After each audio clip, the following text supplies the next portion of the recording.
Welcome to Northwest Sports Talk 206. Your host, Lavelle Big Man Bogan. We're coming on here today with Scott and Prim, but today we have some just kind of going over what we're going to be talking about on today. We know that Michigan is playing Washington today at 4:30. Seattle Seahawks are playing the New York Giants. We're going to also talk about, we have not discussed the whole LeBron James and Bronny situation. We're going to talk about what that looks like. We're going to talk about that. We're going to talk about, should Tyreek Hill want out of Miami, right? They have no quarterback. He's hurt. What are they going to do long term?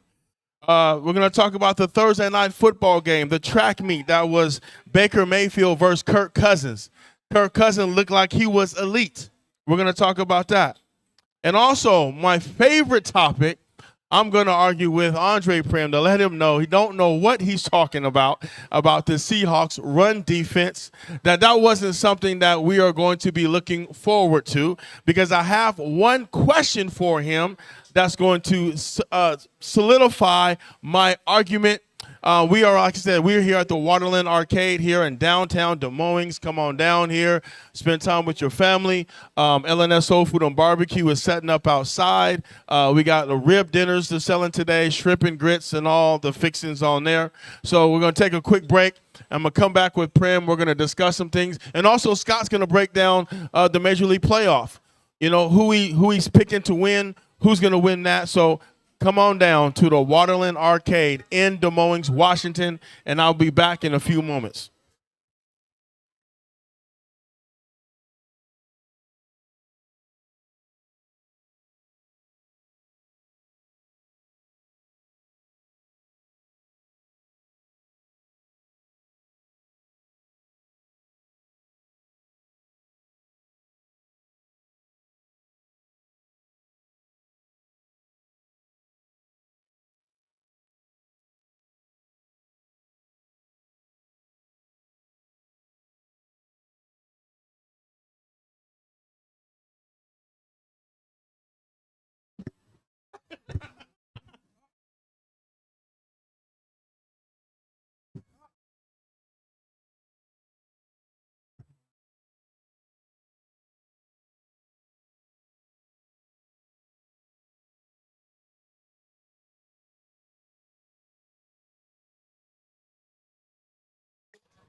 Yeah.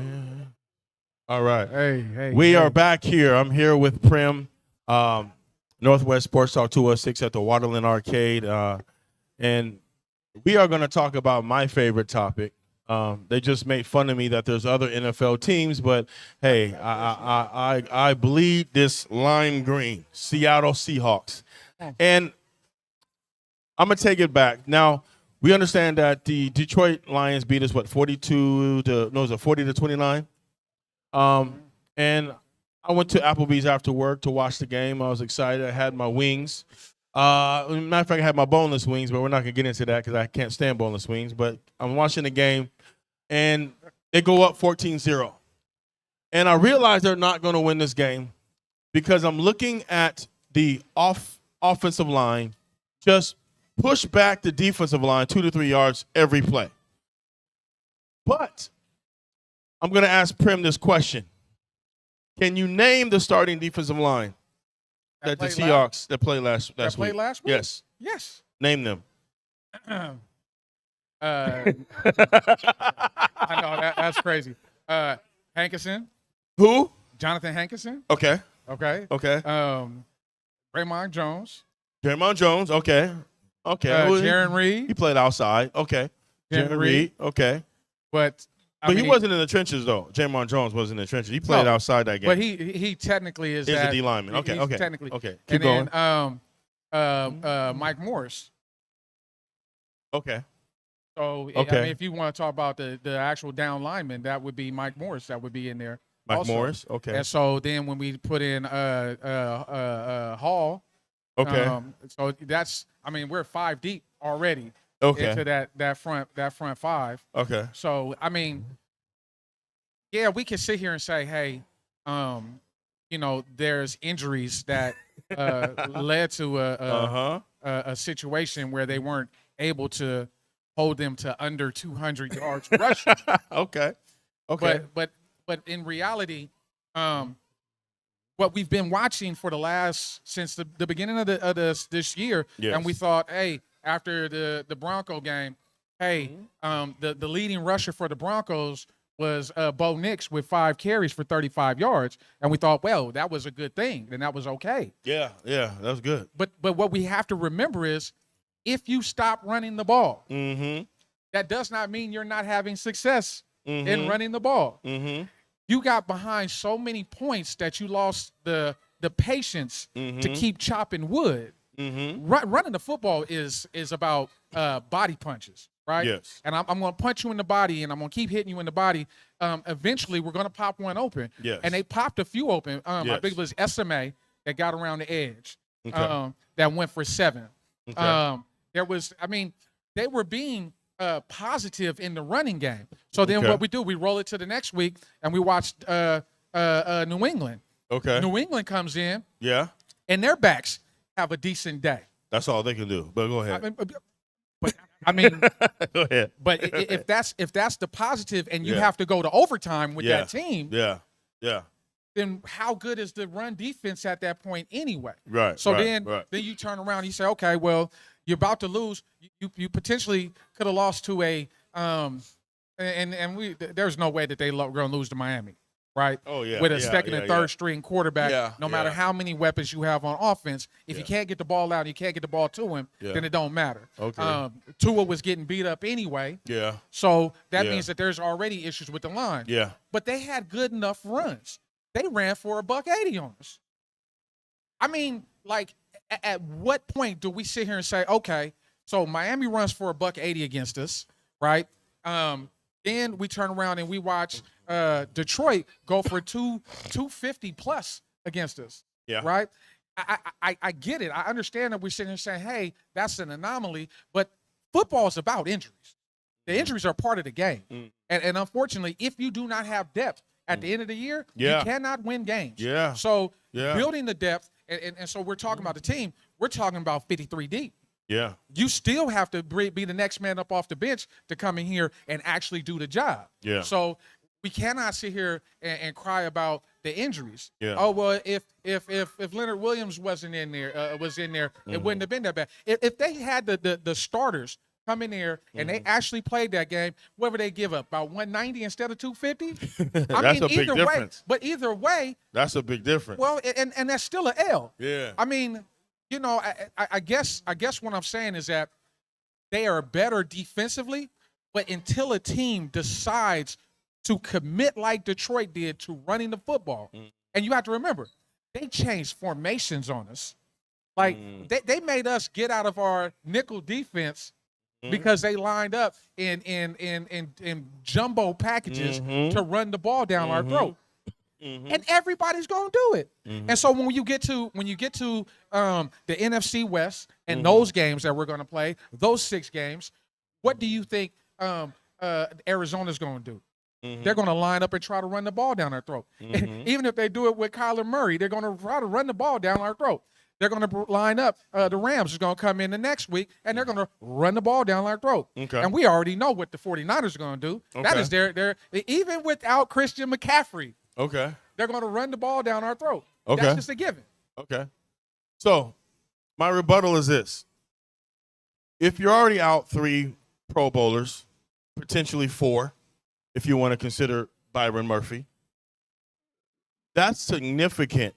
Now, I'm not discounting the first couple of games. Like I told you before, new defensive system, a lot of it was gap scheming and stuff like that. And you can kind of tell sometimes when the offense isn't moving the defensive back, you can tell it's a communication thing. It's a playing together thing.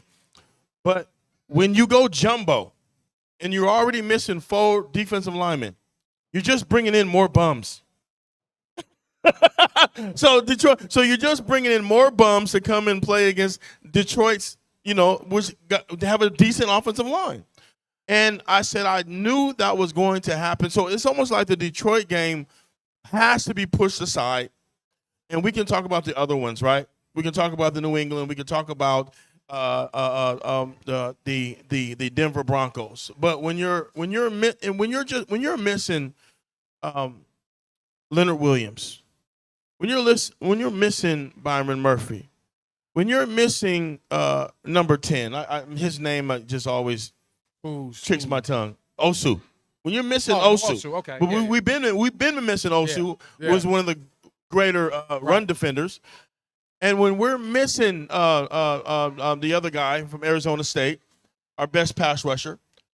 Oh, you talking about Mafek? Yes. When your best pass rusher is Hill, who's a power rusher, when that's your best lineup, you're going to get dominated by average run teams, average offenses. I don't think he was touched. I think Goff was sacked one time that I remember, and Hill bullied the tackle, grabbed him, and slung him down. Right? My favorite player. Yeah, but he's that type of pass rusher. He doesn't have flexibility, athleticism to bend and do all that stuff. Right. He's just going to maul a person in front of you because he's a strong, tough guy. So I don't put a lot of stock in that game. And I think when you look at the Seahawks run defense, they made stops in crucial time against the run, against New England, against those teams, and even had some crucial stops against Detroit with a JV defensive line. And it proves, and even how, and it doesn't matter how good our back end is, even against the pass, they were getting picked apart, our defensive backs, because what? No threat of a pass rush. No push up front. You know what I'm saying? So I'm not saying that our run defense does not need help. Like we're not necessarily a great run defense, but we're not as bad as advertised, according to that game against Detroit. Now, when we bring those guys back, and they're healthy, and we give up 250, then we can say we got a problem. We got a serious problem. I'm going to say this. But thank God we got New York this week. I'm going to say this. We got a bye. I'm going to say now. See, and come on. We can't think like that. Against Miami, I want to say about Miami. Go ahead. So with Miami, a lot of times defensive coordinators are scared as hell with that wide receiver duo. You know what I'm saying? So we're going to play back. We're going to play off. So you're going to give up some gas runs. You're going to give up some gas because you're playing their strength. You know what I'm saying? I can't even name the Miami Dolphins running back. So that shows you that a lot of times you're going to give up. That's why sometimes when we talk about stats can be kind of shaky because you could be playing against a team that has 3 or 4 all-pro wide receivers, and you're going to be like, hold on. And they're running a 4.140, all of them. Waddle, Hill. So you're going to play, even with our speed at our defensive back, you're still going to respect that speed.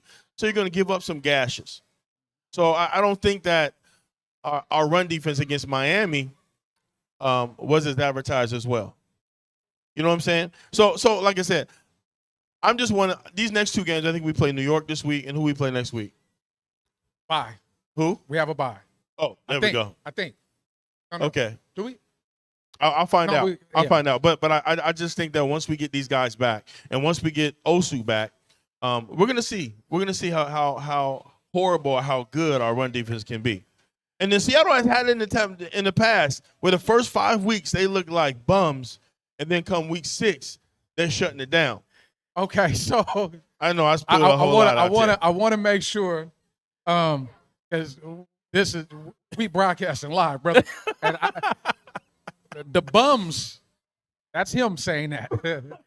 I'm not calling these cats bums.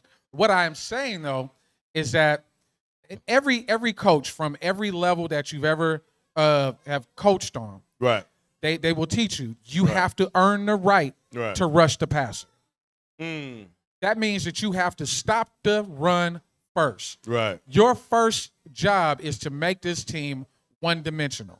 Yeah. Right? Yeah. We have done that in the first 2 games by outscoring and scoring enough points to get them out of trying to run the ball as opposed to just trying to put the ball in the air. Right. If you're and there's one part of that run defense that was missing last week also, or we lost during the game, was Love, because Jordan Love, not Jordan Love, what is the boy's name? Love, the safety. Julian Love. Yeah. Julian Notre Dame, Love. Mr. Notre Dame, yeah. Julian Love, he comes down in run support and he hits. Yeah, him does. and Jenkins. Yeah, they so do. So when you're looking at that back four, back five, when they come with that big nickel, and you get Wallace in there, and Three you safeties. you get Wallace in there, you get Love in there, and you have Jenkins in there. Yeah.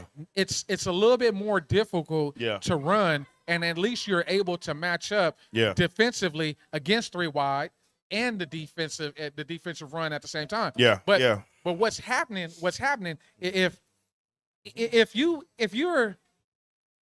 if you're looking at the situation objectively, I have to look at it objectively, because when I look at it, I'm seeing what I don't really want to see, and I've seen for the last 3 or 4 years, and that's them giving up major yards on runs that should have been 3 or 4, because the tackle. Oh, okay. So let's talk about the offensive play of the game that looked so bad when Montgomery gets the rock, it comes through the hole, and he's met by Devin Witherspoon. Oh, and he gets bounced off the trucked. ground. Yeah. Montgomery goes for another 5 yards. I mean, what has to happen is you have to quit trying to hit, and you have to wrap up. Yeah.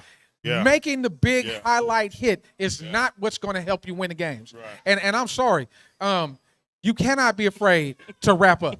It might not be cute. Right. It might not be the it thing, but you can't always swing for the fences when you're going after a runner. Hit him and wrap him up. Bring him to the ground. Right. A soft tap in the backfield on the quarterback is just as good as a sack as racking him to the ground. Yeah. You know what I'm saying? So I get it. I understand what you're saying, but at the same note and the same time, you have to be physical enough to set the edge. Yeah. That's what Hall was trying to do, was set the edge. Yeah. Right? Yeah. When I sit there and I watch Hall get upfield, right, and you watch Goff walk into the end zone off of a pass that should have, I mean, come on, man. There's something fundamentally wrong and broken. I don't want to say broken, but there's something about this defense, run-wise, that is not there. Yeah. And you can bring everybody back and tell me that we're going to see something different. I just don't see it yet. Because even with Murphy in there, I still see the holes, and I still see the big runs, and I still see people missing tackles. And not so much the first game. First games, the tackling was phenomenal. Yeah. There was no extra yards. And if we go back and look at the statistic for all the yak yards, the yards after the catch, the yards after contact, man. Yeah. I've been saying this since week 1. I'm concerned. Yeah. And until something changes along those lines, and the team doesn't just decide to their will is broken, and they say, we're just not going to run the ball no more.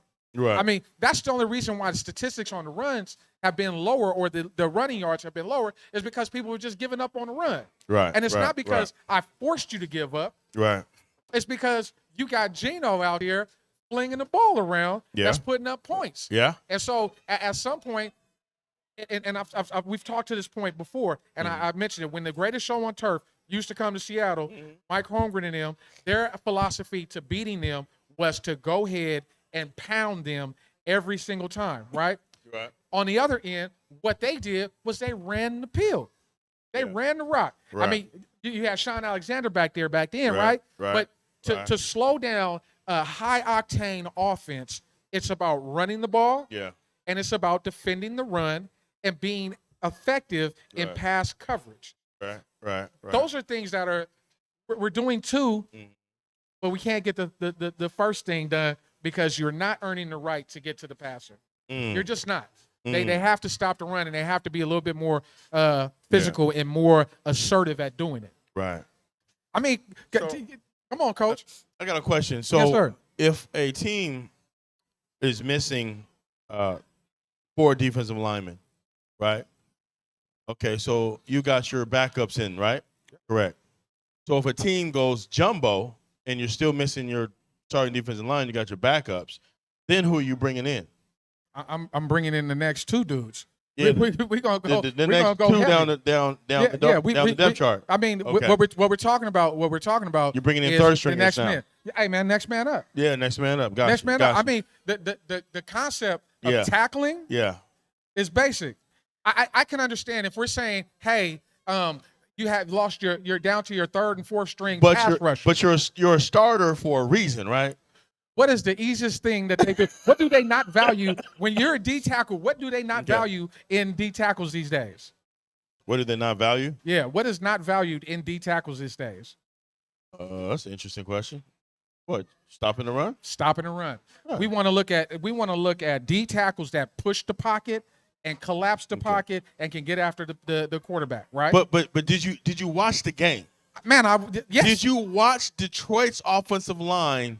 Yes. I mean, they punked them backwards. Yes. So they were knocked back 3-4 yards before running back was even touched. Yes. And that's because they had no talent. So when I call them bums, yes, they're bums compared to the starters in front of them. You feel what I'm saying? Now, and you're a professional athlete, so no professional athlete's a bum. Right. But at the same time, when you're comparing your top tier to your third tier, I'm sorry, there's a regression there. Right? So when you look at it, what do you say the first starter was? What? What was his name?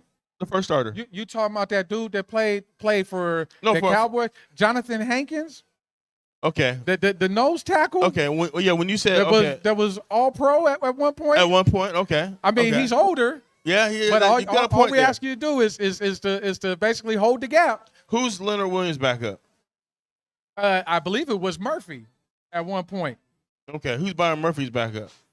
Well, he's not necessarily starting. He rotates. Mike Morris. I believe Morris is. Okay. I believe Morris is. Mike Morris. Okay. So when you really focus in on it, who was pretty green himself, right?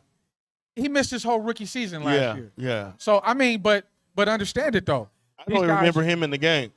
That's how bad it was. So I mean, when you make it sound like that, the issue when we start talking about real issues. Yes. We're talking about linebacker play. Stopping the run is not necessarily the D line.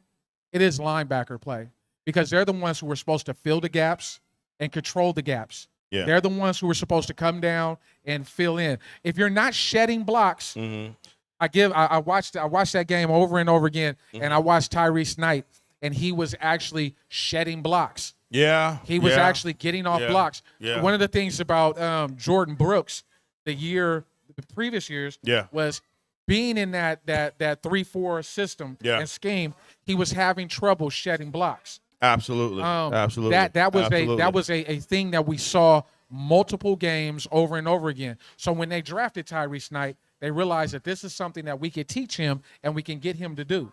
Yeah. He came in and he played a phenomenal job as a backup to Baker when Baker went out. Absolutely. So absolutely. Yeah. Absolutely. I mean, we have to look at it from that perspective, but we have to make sure the defense is like it's like a car, right? If you're gonna make this thing run, you got to have the proper powertrain, right? Everything has to click and roll together. Right. Everybody has to understand their spot and where they're supposed to be. Right. I cannot get stuck in the A gap if my responsibility is the B gap, right? That cannot happen. Right. So what we're watching is responsibilities being shifted. I seen Kobe Bryant come in right after Love went out, and I'm looking, and that was that run.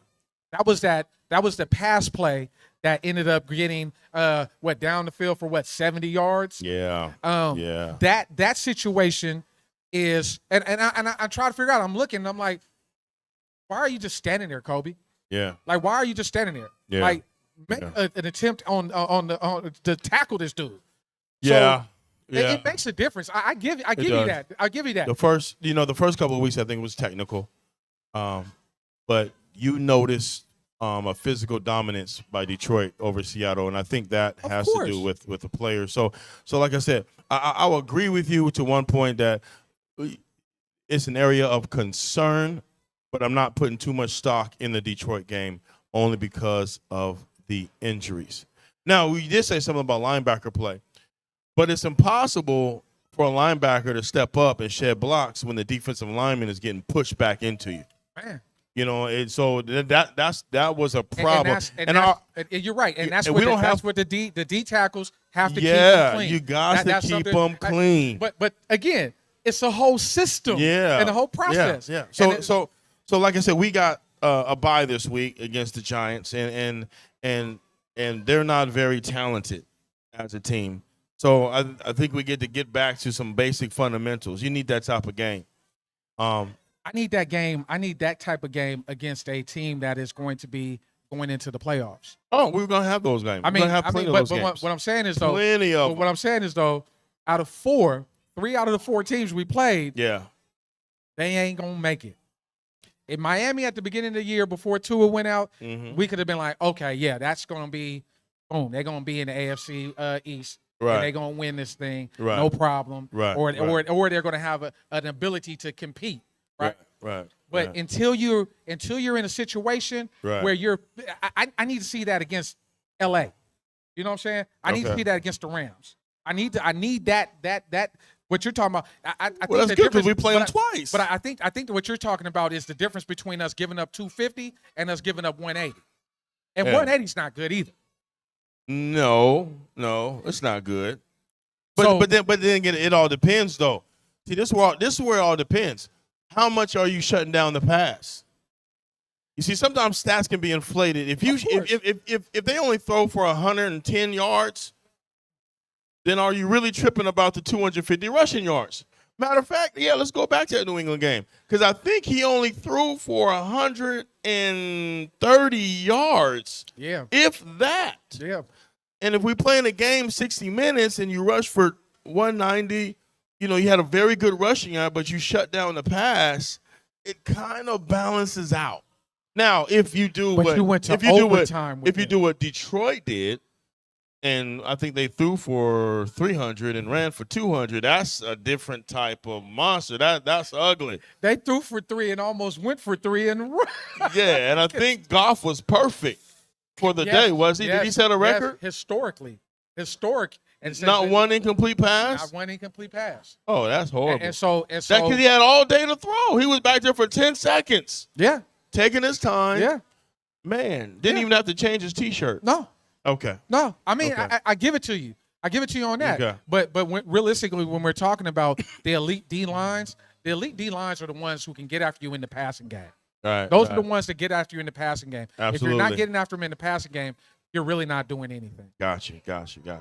Well, we are going to take another commercial break here. Prim and Scott are going to come in here today, and they're going to kind of go over some of the games. And then they're going to have their picks, and then they're going to talk about some more stuff. But, hey, we're going to take a break, maybe get a bite to eat. Come on down to the Waterland Arcade. Come on down here in Kent Des Moines. Actually, no, it's just Des Moines. Kent Des Moines up the street. All right, I'll see you in a few. Be back. All right.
All right, welcome back. Welcome back. I'm Scott. This is Prim. We're going to be talking about some baseball here. Talking about Are our we going playoff baseball? predictions. Are we going NFL games? We picking games today. We can do either way. I thought we was picking games. Want to go NFL games? We'll pick games. What do we got going on for games here? Well, let's see what we got. I think we were just talking about Washington, About a Cleveland. couple. All right, Let's so just go down the line. we got Hawks and Giants. Oh, yeah, We already talked yeah. about that one. I'm looking at a We got at home too. Yeah, that's At going to be that blowout. That first one that we get. You still think we're gonna have that I think blowout? we're gonna blow them out. No matter, I- even with that JV lineup that Bogan was talking about, I think we'll blow them out. That'll be- I can agree with this. I think this is gonna be one of those like 34-7 games. Yeah, well, it's funny because when we look at it, a lot of teams, the team gets up by 3 or 4 touchdowns, and everybody in the stadium starts going home. Not in Seattle. It just gets louder and louder and louder. Yeah. So I can see Seahawks winning by 3 touchdowns in that game. What else we got? Where we at? We got Jets Vikings in London, which means Ooh, that's. people need to wake up early to watch this game. I don't know. I guess it seems like that's kind of a toss up. I do, but you got the Vikings at 4-0 right now. But the Jets, I can't count the Jets out yet. Can't count them out only because they've got Rodgers. And he's known for that just out of the box upset. that unexplained look. I don't know how I got out of that pocket and threw that ball, but I did. And you sit there and you look at him. You're like, does it seem like Rodgers is older now? Does it feel like he's older? No. Yeah. It feels like he's only been the way he plays. It almost feels like he's on his like second or third year still. Man, second and third year into retirement. I'm thinking. No, that's where he should be. But like I said, that out of the box, come from out of nowhere, and you just dominate the field. That's what he's known for. Just upsetting the teams that you think should just dominate them, but for some reason they just come out of nowhere. So then, I'm gonna go ahead and go. I'm gonna pick the Vikings. You're gonna pick the Vikings. I'm gonna pick the Vikings. Let's go with the Vikings. All right, you're gonna go with the Vikings, just just because to mix it up. I'm gonna go with the Jets because just to mix it. Okay, all right, fine. Got to do this toss up here. I mean, but it feels that way though, huh? It does. Yeah. It could go either way. Yeah, because Hall could get loose, Yep. and I mean it's the variables of having a 13-hour swing in time can make a major difference. Your body clock ain't always the same being in a whole nother country. And That is true. That is true. so he said it's London, huh? Hell, it is in London. All right. And it's just like having a game, across the United States, going from the West Coast to the East Coast. There is a little bit of a time lag in there. Yeah, But yeah. this is going to be that times 3. Yeah. Because they're going to be starting. They're going to be starting when their time to go to sleep. Essentially, as far as the way it feels. Who else we got? We got Ravens and Bengals. Got the Ravens. Yeah, that's Ravens all day. Bengals have. I think they kind of showed up last week. But yeah, I don't think don't that'll know. hold. I don't know how long that's going to last. And then you have to remember too. That's a divisional game. That's a divisional There's game. a lot of divisional games this year. And there should be because we're 4 games in and we still ain't seen a divisional game. So although our division has been playing each other, so we haven't gotten into it yet. Right. So what you got? I've got Ravens on that one. Okay. So we got Colts and Jaguars.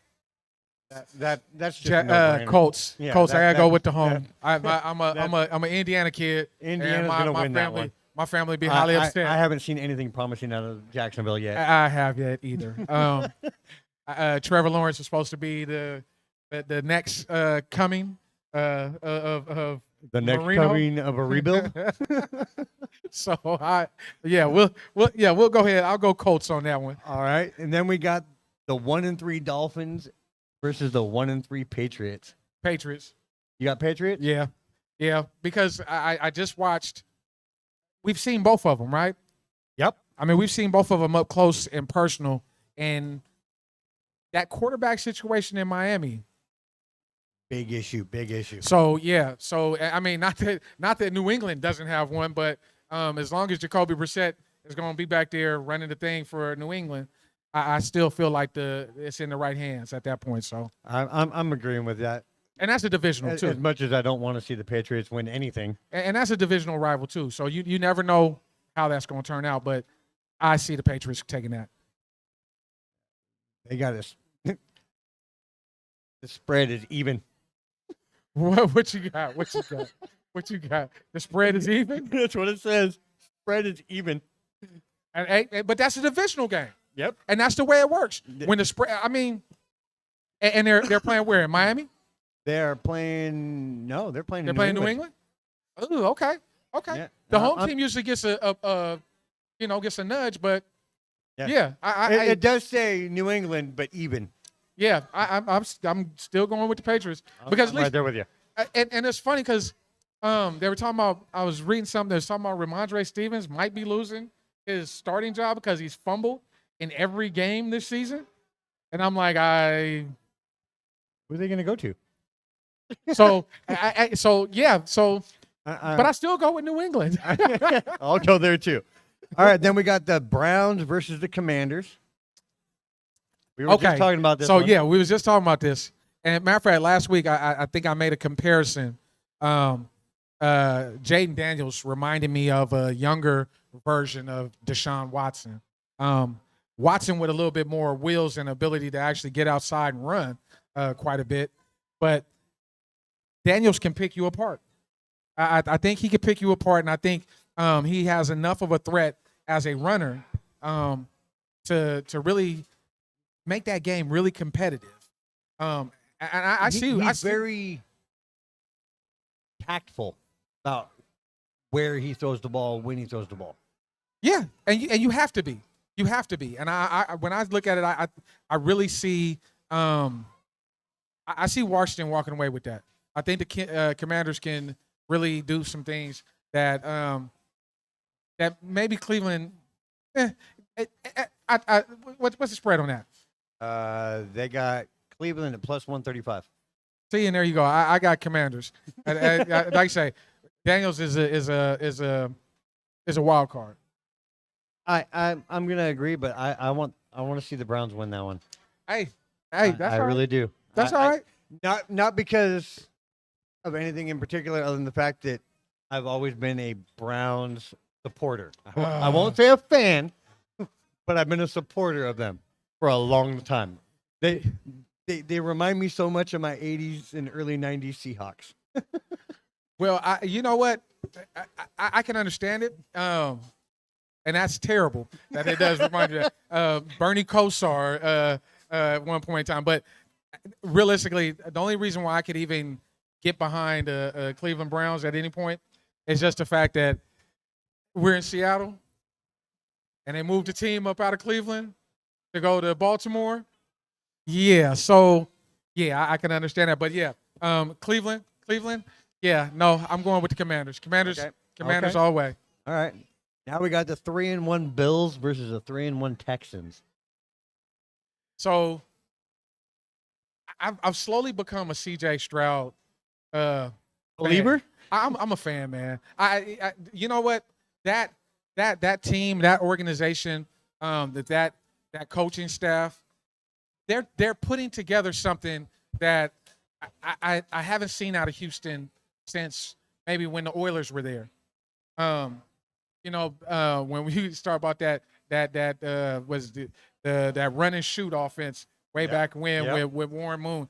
I'm becoming a CJ Stroud fan, and I go with CJ on that one. I'm right there with you. I like CJ. I think for coming out and being what he's doing, I think you're right. I think that staff is building a program to develop his strengths and utilize them. Oh yeah, kind of like Seattle did with Russell. Yeah, I mean, honestly, it's and I've been meaning and I've been wanting to go into this kind of, you know, for the last couple of years we've been seeing rookie quarterbacks coming in the league, and their impact and their ability to be dominant and their readiness and their ability to play immediately, that concept of building a structure ready, and all you need to do is add water, which is the quarterback. The quarterback is the water. And once you add that, everything flows. So, yeah, I like that idea. Yeah. I agree. I'm going to go with CJ on that one, too. Yeah. Now we got the Panthers and the Bears. So, look. Break it down. I think the honest money would be, it's hard. Okay, so look. Shane Waldron is the worst offensive coordinator that I have ever seen in this particular franchise. And he seems to be trying to put things together down there in Chicago. But I can't go against the Red Rocket, the Red Rifle, the Andy Dalton, man. Andy Dalton is he's the what is it, Fitzpatrick? He is that guy that comes in and you be like, where's Andy Dalton at this year? You know, it's just been like ever since he left Cincinnati, you're like, where's Andy Dalton at?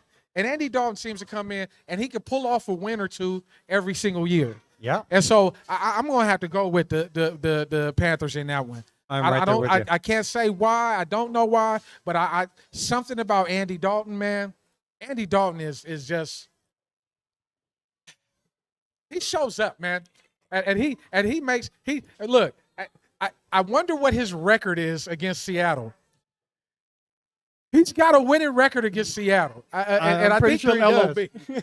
Yeah. So I'm gonna go with the Panthers on that. Yeah, I'm gonna have to go with my reasoning is a little bit different. And what you got? When I hear Bears, I think Ditka. I can't do anything with the Bears that doesn't involve Ditka.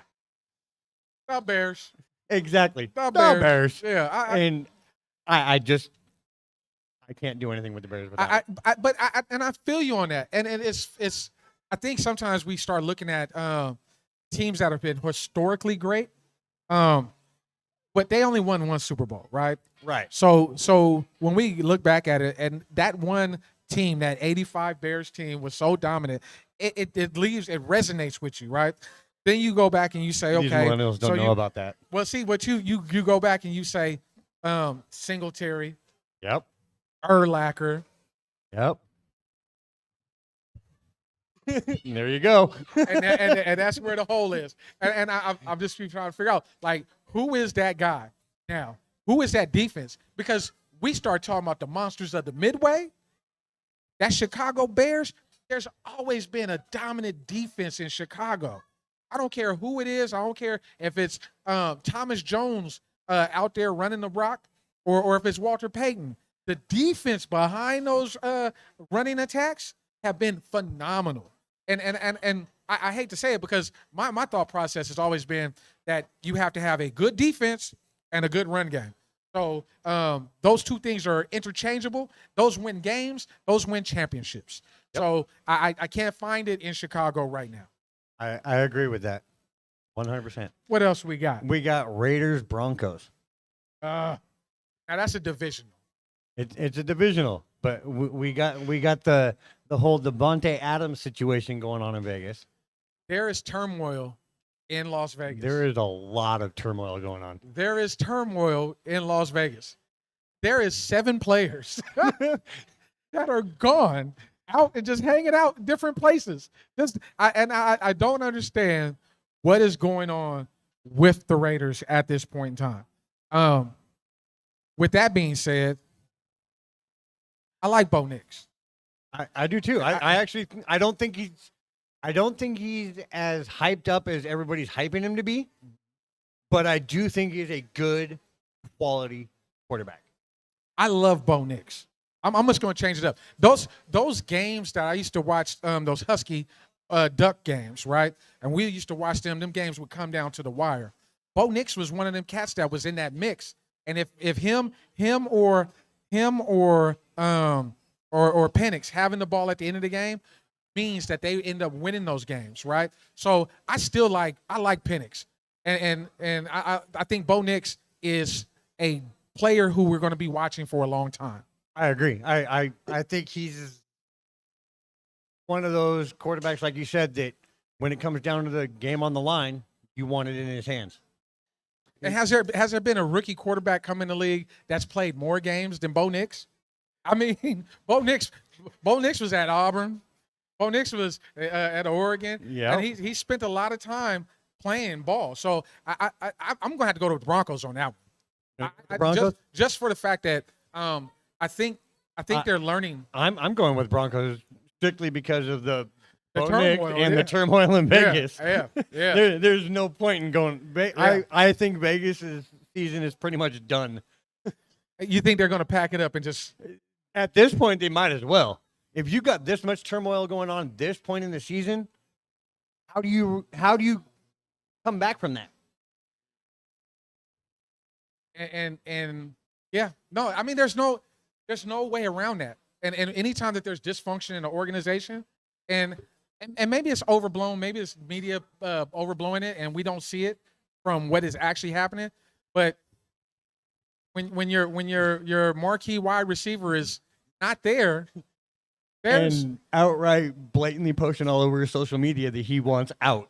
yeah. I mean, realistically, we understand that Devontae Adams cannot go back to Las Vegas except to be in a casino.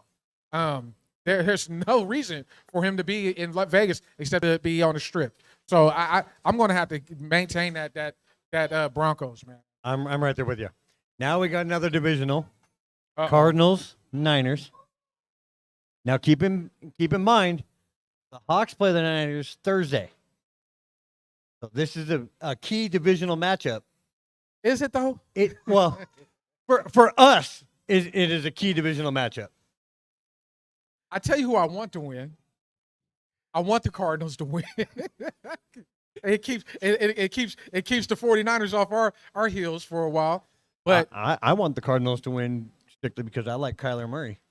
You know what? But the thing is, how can you?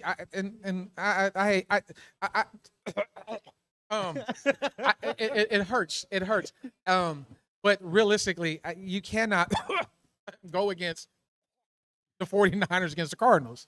The smart money goes with the 49ers.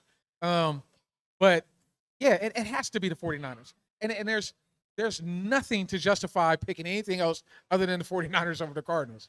Well, I'm going to take the Cardinals on that. That's because you're a sick man. Well, You're a glutton for I've punishment. got more issues than Hugh Hefner ever printed. What else we got? We got Packers, Rams. Make this one quick. Rams. You got Rams? Yep, Rams. I hate to say it, but Rams. Uh, I mean, is it just me? I hate everybody in our division. I really do. Well, that's the whole point of being a Seahawks fan. You have to hate the rest of the division. And I hate the old division too. I hate the Raiders. I hate the Broncos. I'm right there with you. I hate Kansas City. Yep, Hey, but hey, so be it. But I'm taking the Rams. yeah, It's at home. yeah. It It's just in makes LA. sense. It is in LA. Ooh. Now, if it were in Green Bay, I'd probably end up going Green Bay. Nah, you know that LA crowd don't show up till late. Third quarter. Hey man, look, them cats in LA be having hangovers and everything. I don't know about them hangovers. I mean, it is at 1:30. Hey man, they get after it. You know the clubs don't end until about 5 o'clock in LA. You know, That is true. That is true. I'm still going Rams. and now we got America's favorite team to shit on, the Cowboys versus Steelers. Steelers. And there's no reason for it other than okay. So again, I hate our whole division. I'm right there with you. Right there. I with hate you. our own division. I want. But I hate the I Cowboys. want too. the Cowboys to win. Oh my just goodness. because I can't stand the Steelers. You know what? All because of the lovely. I should have thrown the ball. Oh man. Hey man, look. I hate both those teams equally. Well, And somehow I can muster. The spread's showing Dallas plus 130. And I can understand that. I can understand Dallas being picked. Is it in Dallas or is it Pittsburgh? It's in Pittsburgh. It's in Pittsburgh. Wow. Sunday night game. Sunday night too. Ooh. I'm still. Dallas usually shows up in a primetime game. They do. They are a decent primetime game. I have watched so little of the Pittsburgh Steelers, but for some reason, just something is just Pittsburgh. Take the Steelers. They steal everything. They stole one from us. Something's telling me the same thing. Yeah, they stole. And then they stole. on Monday night, Oh, we my got goodness. the Saints and the Chiefs. You can't go against Mahomes. I don't see Mahomes slowing down anytime soon. You can't go against Mahomes. No, Yeah. he's too erratic with whether he's going to run it or throw it or hand it off, and it's really hard to Gage. say this Yeah. is what's going to happen this Yeah. play. You've got to have a very, very well-rounded defense to stop Mahomes, and I just don't see the Saints doing that. And Chris Jones. Chris Jones. I mean, hey, man, look. When you look at that defense in Kansas City, man, they show up every single year after year after year after year. And then put the fact that we're talking about Monday Night Football. Man, look, I'm so excited to see what they actually do because I think it's gonna be a game. It's gonna be a game, but I just don't see Kansas City not walking away with the W. I just don't. I think it's going to spread of 5.5. Is it just me though? It's 5.5. Which way? Kansas? Yeah, it says Kansas City. Yeah, I would have to take that money. Or give that money up because you really ain't gonna make nothing off of it. I think Kansas City's going to win by probably 10. Touchdowns? No, I don't think it's no. going to be touchdowns. I think it'll be a good, hard-fought game. Yeah. I think Kansas City's going to come out and dominate the first half, Oh yeah. and then New Orleans is going to come out that second half, and they're gonna fight to come back, but it just ain't going to be enough. Yeah. And I just Andy Reid puts together a game plan. No matter what it is, his game plan is always solid. You know, Andy Reid reminds me and a lot of my friends of someone in particular. But you talking about that dude that he sat underneath for all them years named Mike? Yeah, that'd be the guy. Yeah, he reminds me of Mike The Holmgren. guy that at first glance you even think he looks like. Yeah. He just looks like a wider version of Mike Holmgren. Yeah. But he is Andy Reid has been. It's okay. So let's just be honest right now. I think realistically, when we talk about Kansas City, I don't care about who is undefeated right now. I don't care about whose win-loss record is right now. To win the Super Bowl this year, it's going through Arrowhead. It's always going to go through Arrowhead as long as that coach, that D lineman, and that quarterback stay together. Yep. And I heard rumor that Kansas City just got Tyreek Hill back. No, Hill's not going nowhere. That's Hill's what I my- heard. No, he's not. He's in Miami, man. He's going to be in Miami. He don't want to be there. Look, Nobody wants to be in he's- Miami. Look, well, you tell that to Diddy. Diddy would love to be in Miami right about now. I think that's his problem. So He where wants we- to be anywhere than where he's at. Yeah, I bet. But realistically, I'm looking at this season, man, and I see positive things. And we just talked about it a minute ago, and it was just one of those things that we came up with. We got Thursday night We do. We have Thursday night against the Niners. against the Niners, and I know we can't be looking past the Giants, but we're going to. But we're going to. Oh yeah, we're just gonna look right over them. Me and Bogan were talking about that run defense and that run game. Thursday night is going to be that test. Thursday night is going to be that real test because everybody should be back for that primetime game. Exactly. And so, And, yeah, Giants, there's no chance on the Giants. nighty night. Yeah, that we could probably put out our practice squad and still beat the Giants. You know, there's only 7 people in that practice squad. Stop it, Scott.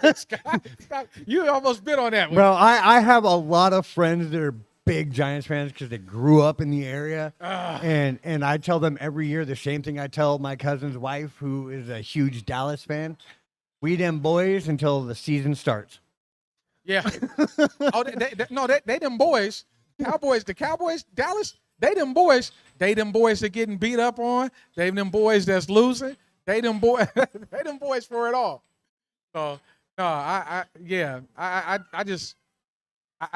hate to be looking past the Giants because anything can happen on any. That's what they say. Any given Sunday, right? Right. But right. I'm really now more focused on that 49ers game than anything else. And again, That's the game that I'd be more focused on. yeah. And we're up. I know that is that Thursday night game here or is it there? Let's look real quick. It is here. Oh boy. Oh boy. Last time the Niners were here, they taught us a lesson. Yeah, but that defense wasn't Mike McDonald's either. Exactly. So, I think that's going to be a good first half, but I think we'll take second half and just blow it wide open. you know what? We're gonna see. I like the energy and I like the idea of what this defense can be. And it's something about they buzz when they're in this town. When they're here and they're home, they are moving and they're running and they're hitting. So I'm really looking forward to seeing what they do against the 49ers. Well, not only do we, get loud, but we seem to Hey. get extremely loud when we're at home against the Niners. Yes. So I think the volume of 12s is going to really make it hard for San Francisco to come in here and do what they did to us last year. Well, and last year, and I can't help it, man. I'm stuck on this run defense thing, man. Our run defense was historically terrible for this team. I mean, man, come on. I mean, and I'm expecting by the time we get to Thursday night, yeah, we're probably gonna be a little bit beat up, but they're playing a divisional game this weekend. They're gonna be a little bit beat up. I imagine the Cardinals are going to try to get after them, Oh, I think the Cardinals are going to definitely try to get after him. Oh, yeah. I mean, it is what it is. So, but do you count out Brock Purdy? No, of course not. Of course not. I hate. You got Brock Purdy and Kyler Murray. If you had to pick just based off just the quarterback, forget the offensive line, the defensive line, the receiving core, secondary, all of that. You've got to make your pick based off of Brock Purdy or Kyler Murray. So you're going to make me throw up in the back of my throat a little bit. Yes, I am. I'm going to take Purdy. Purdy, for whatever reason, Purdy being such a young player has shown himself to be very competent and capable. And I hate it. Oh, man, I hate it. Come on, man. Like, why are we doing this to ourselves? Why do we always have to run into a quarterback? And for some reason, when we count one out, oh, they're a backup. They're going to come in. Oh, not only was he a backup, he was a backup to the backup. It's backup. He was like the fourth string that came out. He was on the practice squad. Yeah. Man, and they promoted him after week, what was it, 2? Everybody was hurt. Yeah, and then all of a sudden he comes in. Oh, he's just a backup. Oh, wait, he's winning. Hold on. Garoppolo was broken. Yep. Trey Lance was broken. Then who did they go to? Was it straight to Purdy after that? Or was there one more before Purdy? I think there was one more, but I could be wrong. I'm not a follower of the Niners. Again. But still, to come in as the potential last spot. You talk about Mr. Irrelevant. That's yeah. who he was. Yeah. He was last Mr. Irrelevant. pick of the draft. Yeah. So, yeah, I man, look, it's amazing that he is in the position that he's in, but he is doing a phenomenal job whenever he gets in there, and it scares me.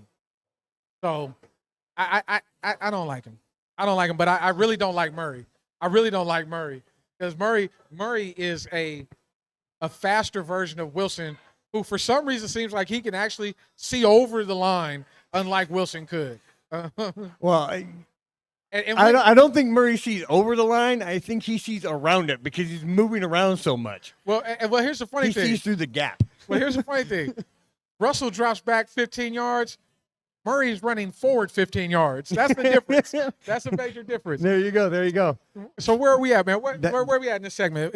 I think it's time for a break. Is it time for a break now? I think it is, and I think when we And come then we'll be back, back to some baseball. we'll be back to the playoffs for baseball. Man, playoffs with Yankees?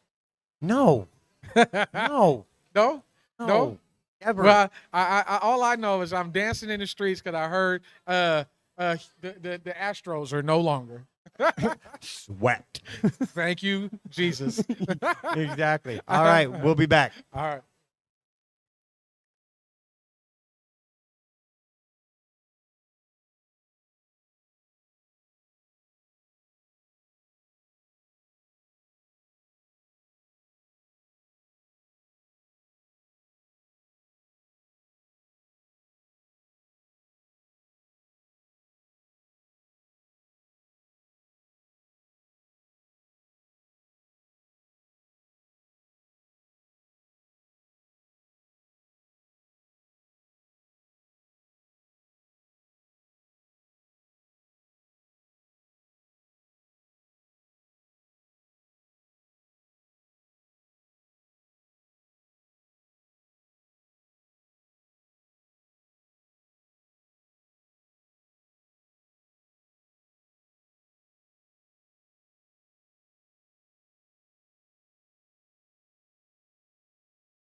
Ooh.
All right, we are back here. We are back. All right, we talked to Seahawks. We talked a little bit about some of the NFL games, and there's a subject that we have not talked about because we weren't doing the podcast during this time. But the LeBron James Lakers thing that's going on. I watched a little bit of the preseason game last night, and I was watching Bronny, and he seemed calm and patient. Threw a couple of dimes, scored a bucket. He just kind of seemed to let the game kind of come to him, so to speak. And just the whole thing, when I was watching him, when I was watching the Lakers preseason, I'm just looking at Bronny. So when he came out, I started doing other stuff because I just want to see how good he is. You know, you hear about whether he's going to play on the G League or play with him or not play with him. And I just kind of want to get a feel for myself. But number one, I want to be proud of the fact that, you know, making history, having your son drafted to play on your team. Now, coming from a father, now, I don't know if he thought that he would play for 20 years in NBA. I don't think that was something they ever thought or discussed because nobody does what LeBron has done at this age, looking like a top 5 player in the league. Correct me if I'm wrong. How old is he? 30, what, 38, 39? Who? LeBron. How old is he? I thought it was 40. 40? 39. Okay, whatever. I thought it was 52. Yeah, he's old for the league, but he's such a phenomenal athlete, and to see Bronny come in and be part of that team. Now, whether he you know, I know Scott, we talked a little bit off camera of how he got Bronny on the team, but the fact that you got that type of leverage to either dictate or solicit to get your son drafted onto your team, that's awesome for me. And so when I look at the NBA and I look at watching a Laker game, I don't know about you, but if he's dressed and he's on the bench, I'm watching the Laker game because I want to see this father and son. And really, what I want to see now, this is interesting. I'm gonna break a scenario. So when my son got out of high school, he was figuring out whether he wanted to play college or try to play or go to a junior college, whatever the case may be. So I made the decision to go play semi-pro with him. I don't know if you know this story out there in Tacoma. So I played defensive tackle, right? And I played Well, as you center. should. No, check this out. And we scrimmaged. He was on the offensive line. I was blocking, and he was a running back. And we scrimmaged. We had some grown man scrimmages, and they were productive. You know, I did pretty good with my old self. You know, I started pushing people around. So long story short, I started to kind of think if we ever got into a skirmish on the football field. And then I started to think, because I didn't tell the team that was my son. They didn't know my age, so I didn't tell nobody. But then I started thinking if somebody tries to physically grab my son, that I'm going to become unglued. And I said, maybe this has not been the right thing for me to do. Okay, so I started to kind of contemplate that. So when I think of LeBron and Bronny playing, what happens when they try to intimidate Bronny and they try to get in a physical altercation? Now, you're a dad. You're a dad. Just think about that for a moment. No, that's just something to think about. That's just a little fun topic. But go talk about the Bronny situation. If you want to touch on that, go ahead and touch on that. So, I'm just waiting for the first time that LeBron says, "Throw me the ball," and Bronny's like, "Nah, I got this."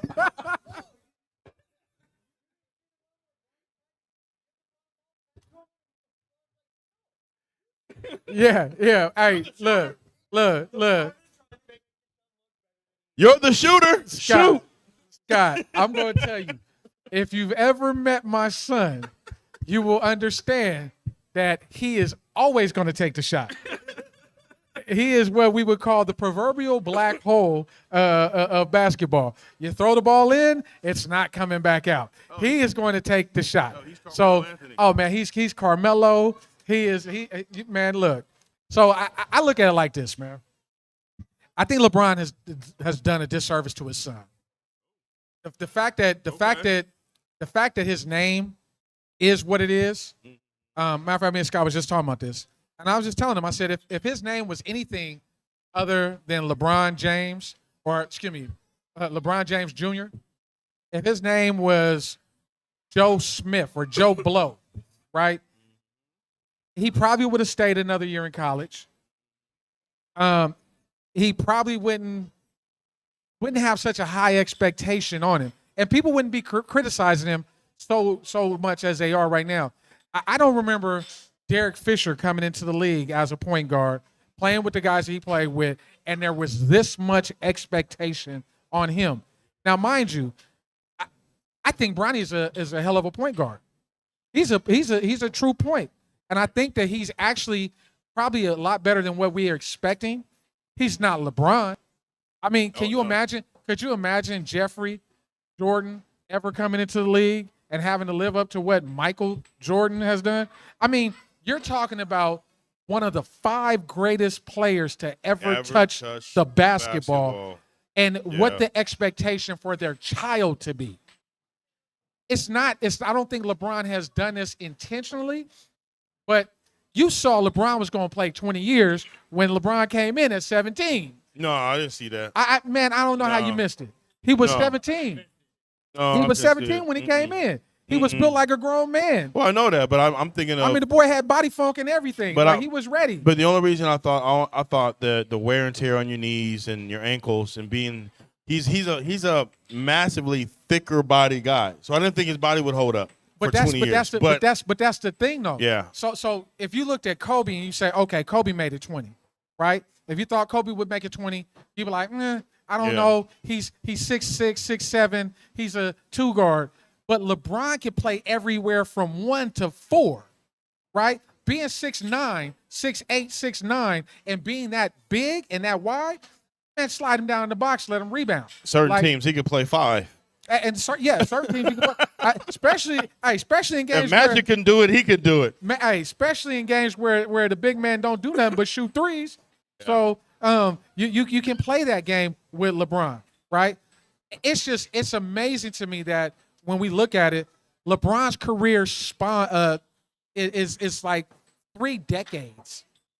like 3 decades. I remember him playing when Shaq was winning championships in L.A., right? They was one of the teams that played them when he was young in Cleveland, right? Yeah. He's played in more generations than any other player that I can think of. Right. You know, there's the eras. When the eras switched and we said, oh, you couldn't play in the 90s, LeBron. We were just coming out of that 90s era with physical knockdown, bloody tooth basketball, brawl at the Palace Hills type basketball back then. And now he's playing in this league, and you see what he's doing. It's amazing to me. We always get into this discussion about the greatest and who was better. Michael, Kobe, LeBron, all that. But I have to give him his respect. I'm a Kobe, Mike guy all day. But I have to give LeBron his respect because he's doing something that I think only Kareem Abdul-Jabbar did. You know, Kareem played 20. Kareem played till he was, 42? So, but when you're a big man, and the just like you said, playing with your son, being down there in that box, being the nose tackle? All that. You know what I'm Defensive saying? end. Your responsibility was about 5 yards. Just physicality. That's it. That's it. That's it. And so when you're a big man, the responsibility back in the old days was that you was going to rebound and don't leave outside this box. That's right. Step in and outside the key. That's right. about all you do. That's right. So it's amazing. I just think that LeBron's getting a little bit of unfair treatment because of who he is and the expectation that's been placed on him by a family name. You know. But I think he's a tremendous kid, and I watching him, I remember him being a talented high school player. You know, we missed his college career because of the heart situation.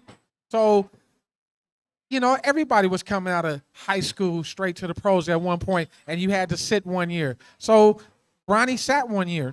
I mean, really, that's what he did. He sat 1 year and went to the pros, and I don't think it was unheard of. He's a more of an assist man. He's going to dish it out more so than he's going to take the shot.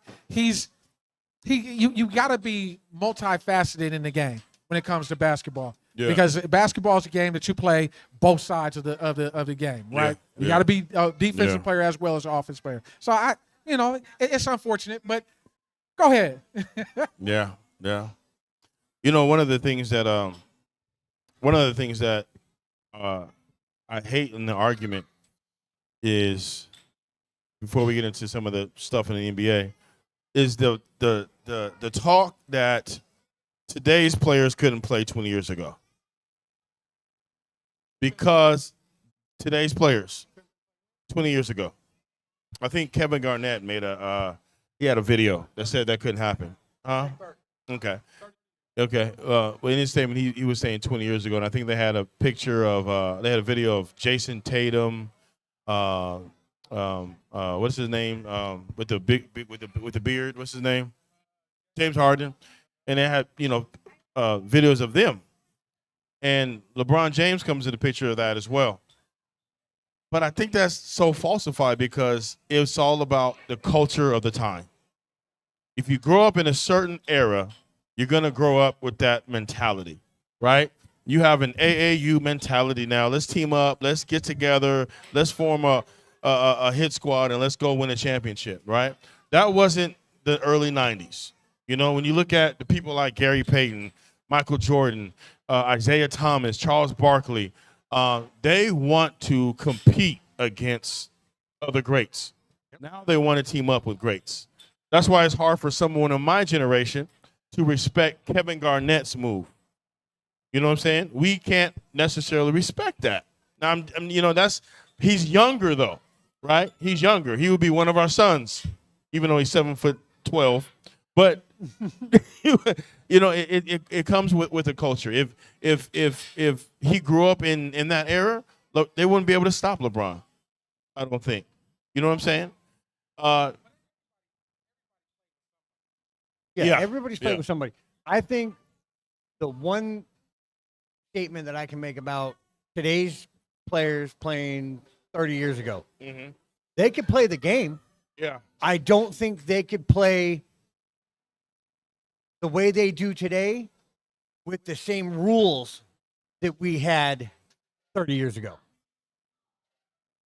30 years ago, we had a much, much more physical game on the court. Certain players couldn't. Now you've got players where they get their hair touched and it's a foul. If you change the rules back to the way they were in the mid 90s into today's game now, guaranteed points are going to go up because there's going to be a lot more free time and people are going to be playing a lot harder. Guys like LeBron, I think LeBron could play in that era. Yeah. He'd have to learn how to stop flopping. Yeah. But he could definitely play in that era. Yeah. I think Garnett could have played in that era without a doubt. Yeah. Guys like Curry, I love Curry. I think he is definitely one of my favorite players. I don't think he could have hung out in that era. Ooh. I don't think he's physical enough. Ooh. Ooh. Ooh. Ooh. Ooh. Ooh. His daddy's name is Dale. Dale Curry. Yes. And so when you look at it, the kid's the only kid that plays with a mouthpiece. There's an intention to wearing a mouthpiece. I know I'm going to get punched in the mouth. The mentality is different. He wants to keep his teeth pretty. Yeah. But I know what I got to do. I got to stick my head into the fan. You know, it's going to happen. And when you there, I think that we can look at it. I can imagine what would happen if Stephen Curry met a Derek Harper. You know what I'm saying? I mean, I don't know. Everybody don't remember Derek Harper, but Derek Harper was that dude he was that dude that put his hands on you, and he moved you. You know, when he came in, he played for Dallas. He came in, and he moved you around the court. Kobe Bryant played in that era, right? Yep. Towards the end, Towards right? the end of the era. And he got pieced in by Chris Childs. It's the one fight that we remember that Kobe got his whole head binked up. They fought back then. You know what I'm saying? It's that day that I think that's what made that Golden State Warriors team. And remember, Draymond Green, I think would have played in that era because they had that era's type of mentality when they played defense. Andre Iguodala, and look, Klay Thompson, another former player's kid. The physicality that was required to play in there, it was there, and you had to have that quiet swagger where you could actually go in there and bang it with the trees like Anthony Mason and Charles Oakley, and you know, you made the statement. You said about KG jumping down there to Boston. Well, don't forget, Charles Barkley jumped all the way down there to Phoenix to go play with Thunder Dan and Kevin Johnson. So, but it's about the same. It's about the same thing. It's about the same thing. Yeah. Phoenix. Remember, Chambers. I mean, you got to remember they had Chambers before Barkley got there. You know what I'm saying? So Kevin Johnson was a beast, man. He was a dog. If Kevin Johnson could have played, then Steph could have played. I mean, you know, it's you're talking about cats like Sedale Threatt, Nick Van Exel. You know what I'm saying? Those cats were Gary Payton. I mean, if you have Gary Payton in your ear, and they talk way more than what they do now. Oh, yeah. Oh, way more. Cats is getting teed up for all the talking they do now. Back then, man, if you couldn't come out here and either shut your mouth or run your mouth and show what you can do on this court, ain't nobody hearing it. I listened to Gilbert Arenas. Gilbert Arenas on his little show, he was talking about how back in the day, he said there was cats coming out playing and they're dropping their Coke out their socks. You know what I'm saying? He was like, man, we couldn't play back then, and these guys half of them was drunk. It's something about trying to take an elbow from Bill Lambier and Rick Mahorn. I mean, like, man, Or a Dennis Rodman. oh, Dennis Rodman. Dennis Rodman was the last thing you worried about. He's that thing that finally pushed you over the edge because you got hit by John Sally. You came to the lane. You got hit by John Sally. You got punched by Lambier and ran through by Rick Mahorn. And Dennis Rodman's rubbing up on your backside while you're laying on the ground. That was the one that got you up to say, okay, With look, that I ain't going to quirky do this no smile. more. Yeah. This is, I mean, hey, I love it. I love it. It's a good conversation. It's a good conversation. But I think realistically, some people couldn't actually handle physicality of the game because their mentality wasn't right. And like, as you said, if they were raised in that same culture, you remember how it was when we was youngsters? When we went to school, we hop on that school bus. We get in the back of the bus, sit on the back of the bus, and we like to play that game. You know that game where we start to talking about everything and your mama. Nothing was off limits. We talking about a different era now, because realistically we're very, a little bit more PC. Everybody is so sensitive. Yeah, and people's feelings get hurt. Oh, well. Yeah, yeah, but that's because we came up in that era. We grew up in that era, but now it's different. And so, I imagine the day that they look at Steph and they tell Steph, "Hey man, what's your mom doing later after this game?" Hey, it's gonna be a different thing. So, Yeah, that is true. That is true. That is true. Yeah, the athlete is very sensitive today. And I'm just a little bit off topic, just kind of rambling here. But when I look at athletes, when I look at shows like First Take, Stephen A. Smith, and all these talk shows, and you see athletes going back and forth with commentators and people who critique them.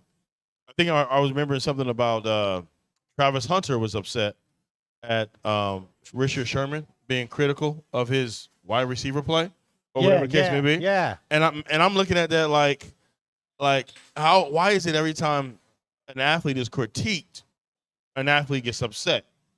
I don't understand this. Like, if I'm up here talking about you, I'm bringing more visibility to you, right? If it wasn't for First Take, ESPN, if it wasn't for all those arguments, you wouldn't be making as much money as you are now. That's just my opinion. You know what I mean?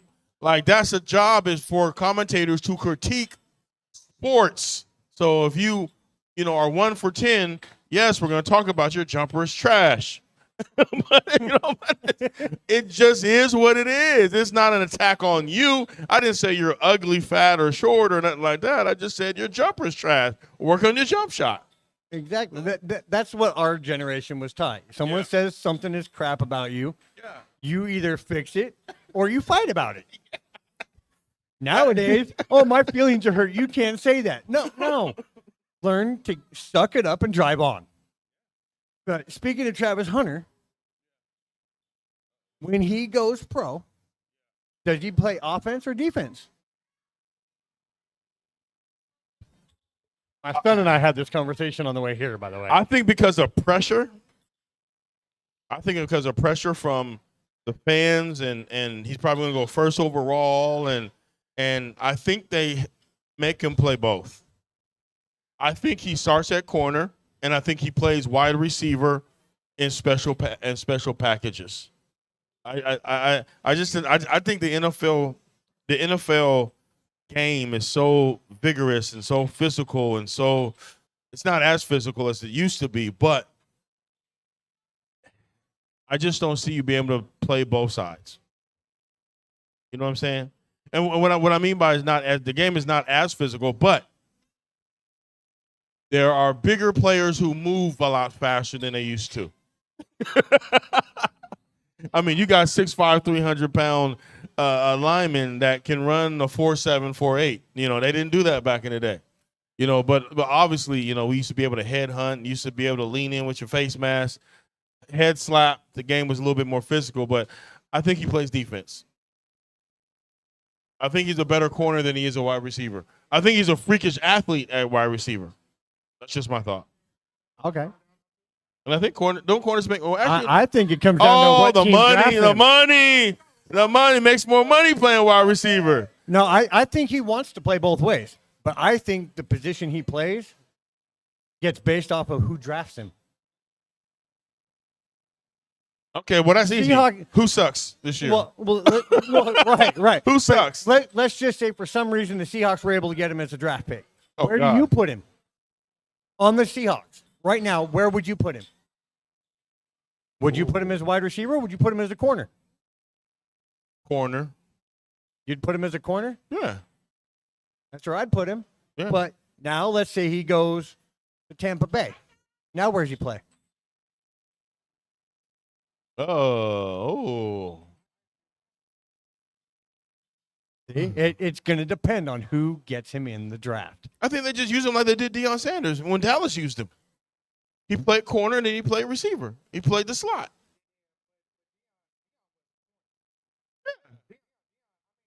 Yeah, Dion was a corner, and he just optioned in as a receiver. He was not a two-way player, even though that's what everybody remembers him for, is being a two-way player. I think Hunter wants to play both ways, hardcore. He wants to play true Iron Man football. I think he wants to. Well, thank God that the money isn't fully guaranteed. They might let him do that for 5 years. That might what they get out of him is 5 years of greatness. Mm-hmm. It's going to be. Yeah. There was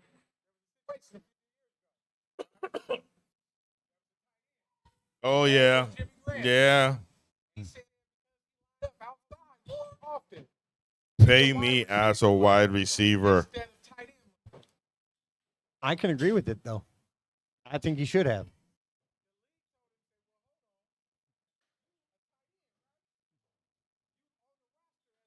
Tight end. You gonna get a top five. Came down.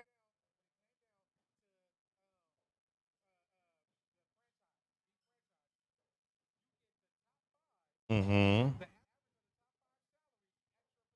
Mm-hmm.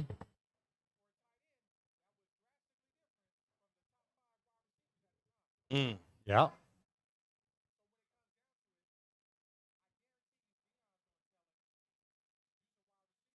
Yep.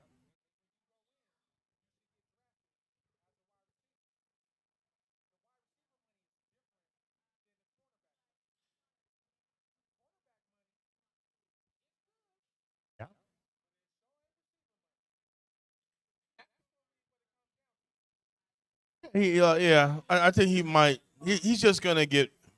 He's just gonna get paid on whatever pay scale that they. Because when they draft him, they're going to draft. They're drafting an Hall of Famer. That's what they thought. So I think whatever he plays, he's gonna break the bank, so to speak. You know what I mean? Man, yeah. We'll see. We'll see. But who's the worst so he might go to the Giants. He could possibly go to Carolina. Yeah, the Giants or Carolina.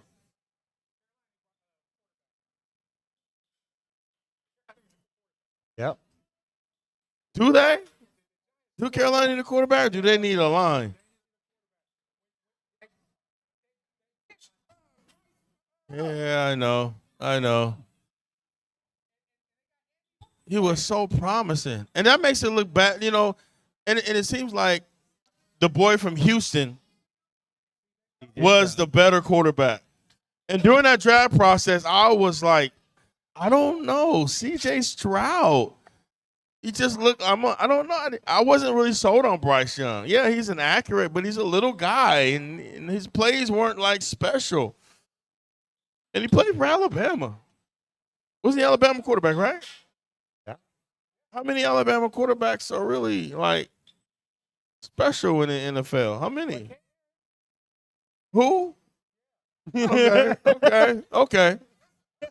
It's like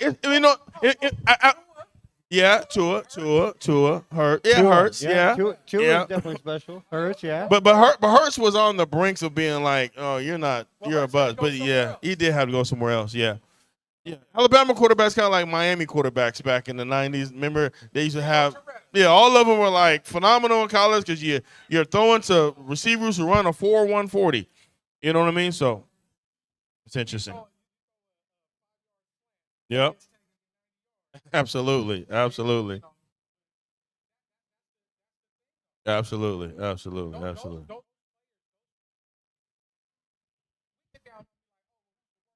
Hmm.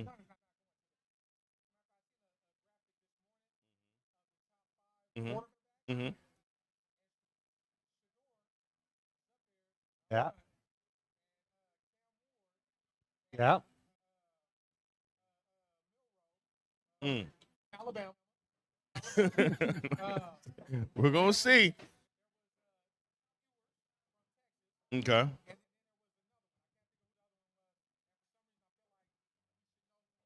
Right.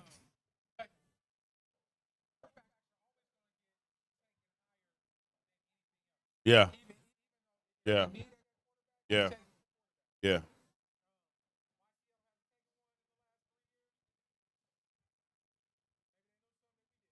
Oh, that line. I mean, you put. I mean, you put anybody. Geno Smith is playing elite football, but he doesn't have the protection that he needs to have. You know what I'm saying? I mean, we talked about the we talked a lot about the defense today. We didn't talk about how good that offense is going to be. That offense is going to is nice right now. You know, the run game is totally different with Kenneth Walker the third in there. Explosive, in and out the hole, bouncing stuff outside. You know, Charbonnet is effective. You know, a little bit of what he does, but it looks like he got his luggage in his socks, so to speak, when he's running the ball. Yeah, yeah. He's a change of pace. He's a fit. Yeah, he's a monster. Yeah, so I love the offense, man. I love how Geno's playing. If we could just get a little bit, get that offensive line a little bit better, like man, they're going to be unstoppable on offense. And I think that's the key You want to talk about the offensive line? He leads the league right now in passing yards whoa, whoa, with 1,200. whoa. Yeah, I just saw this thing New contracts. Tuesday. Hold out. Tuesday, it flashed across my Facebook feed from ESPN talking about they were comparing him to Mahomes. Mahomes has only got 658 passing yards right now with 4 touchdowns Whoa, and 5 interceptions. Whoa. And Geno's at 1,200 whoa, with 4 touchdowns and 4 interceptions. whoa, whoa. Mm. Uh-huh. I think that means right. There's a few of them because you ain't getting 1,200 just through one guy. I mean, Wow. Yeah. that means his offensive line's holding up enough to do that. Yeah. Yeah. Yep. So this is interesting.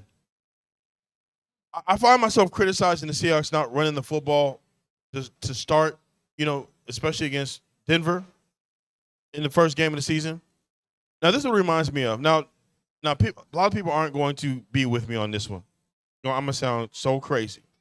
But back when Sean Alexander won the MVP, I thought the MVP was Matt Hasselbeck. No, listen what I'm saying. Because if you look at the offenses, Matt Hasselbeck was throwing dimes, precision. The pass opened up the run in the West Coast offense. If you remember, it was the timing routes. It was boom, boom, boom, boom, boom, boom, boom that opened up Sean Alexander.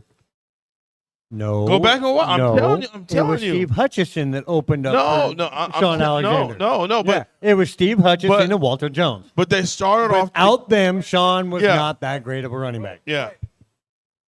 They start off the game kind of like Brian Grubb is like he'll pass, open up the run, then everything is just like open. And then you had Sean Alexander run all those draws, and they ran the screen to perfection, and Sean got loose.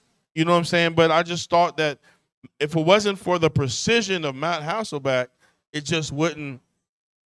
That's just my opinion. That's just my opinion when I've been watching. Yeah. Yeah. I told you it was going to sound crazy. I told you it was going to sound crazy. That's me. That's me. Yeah. The best of all time. Yeah. Because When Dave Craig was hot, there was nobody hotter than Dave Craig. But when he was hot, though, he looked like Dan Marino back there.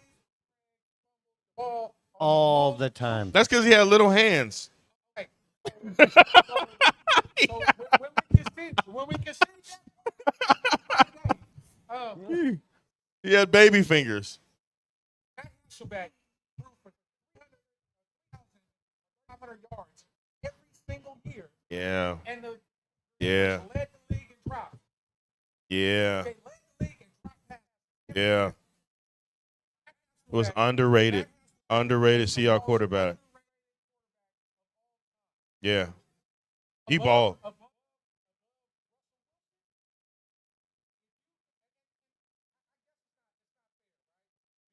Mike Holmgren.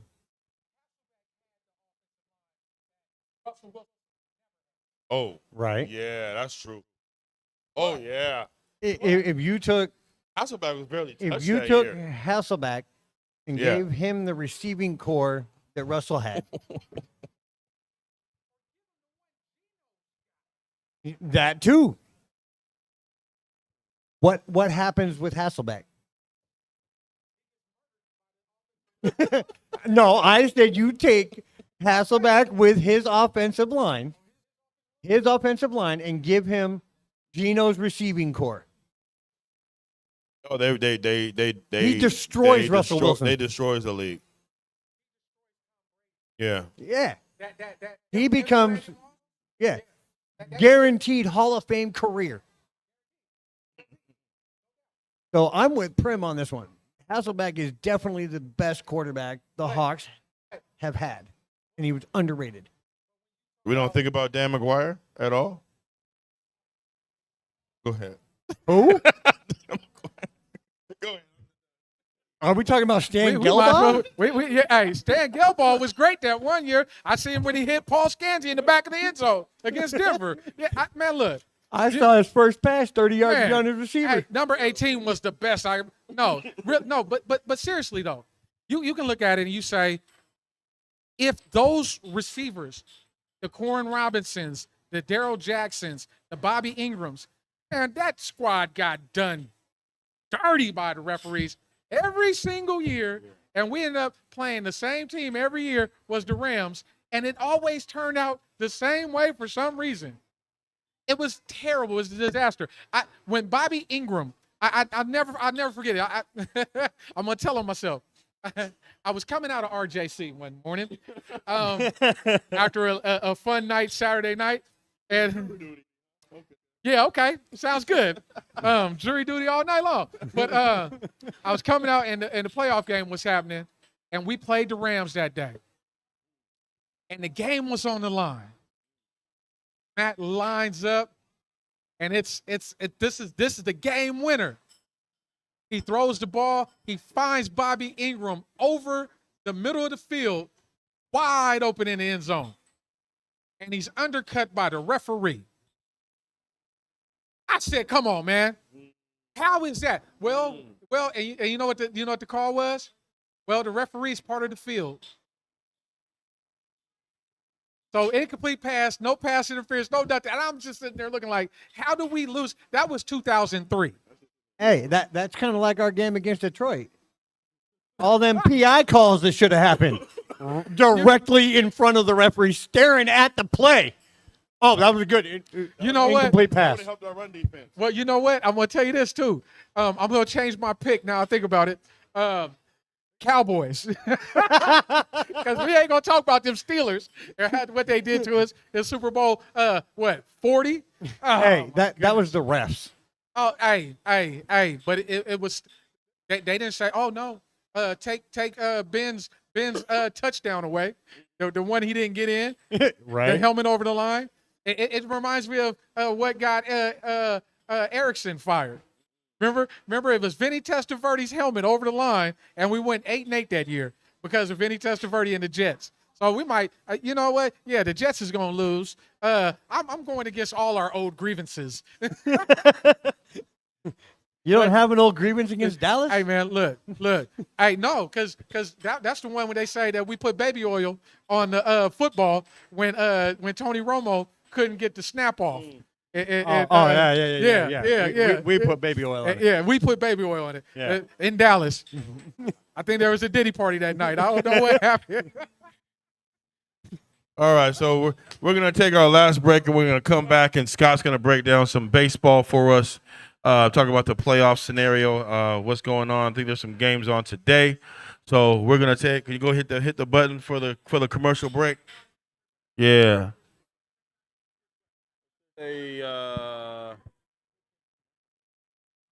Very top. We're taking a break, and we'll see you in a few minutes.